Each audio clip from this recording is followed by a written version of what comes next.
Hello, നമസ്കാരം. Jose Kachappilly official ചാനലിലേക്ക് സ്വാഗതം. മിയാസാക്കി മാമ്പഴത്തിന് ജപ്പാനില് 2.5 ലക്ഷം രൂപ മുതൽ 3 ലക്ഷം രൂപ വരെയാണ് ഒരു കിലോയ്ക്ക്. അപ്പോ അത്രയും വിലയേറിയ ഒരു മാമ്പഴം അത് നിങ്ങളുടെ വീട്ടിലോ പറമ്പിലോ ഉൽപ്പാദിപ്പിക്കുകയാണെങ്കിൽ തീർച്ചയായിട്ടും നിങ്ങൾ ഏറ്റവും ആദ്യം മുതൽ മുടക്കേണ്ടത് സുരക്ഷിതത്വത്തിലാണ്, സേഫ്റ്റി, സെക്യൂരിറ്റി. കാരണം ഇത്രയും വിലയേറിയ ഈ മാമ്പഴം നിങ്ങൾ ഉൽപ്പാദിപ്പിക്കുമ്പോൾ ആവശ്യത്തിന് സെക്യൂരിറ്റി ഇല്ലെങ്കിൽ അത് എപ്പോഴേ മോഷണം പോകും.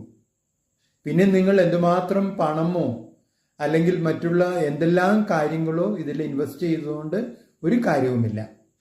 നിങ്ങളുടെ അഭിപ്രായങ്ങളും നിർദ്ദേശങ്ങളും അറിയിക്കുക. നിങ്ങൾ ഈ ചാനൽ ഇഷ്ടപ്പെടുന്നുണ്ടെങ്കിൽ ലൈക്ക് ചെയ്യുക, സബ്സ്ക്രൈബ് ചെയ്യുക, എല്ലാവർക്കും ഷെയർ ചെയ്യുക.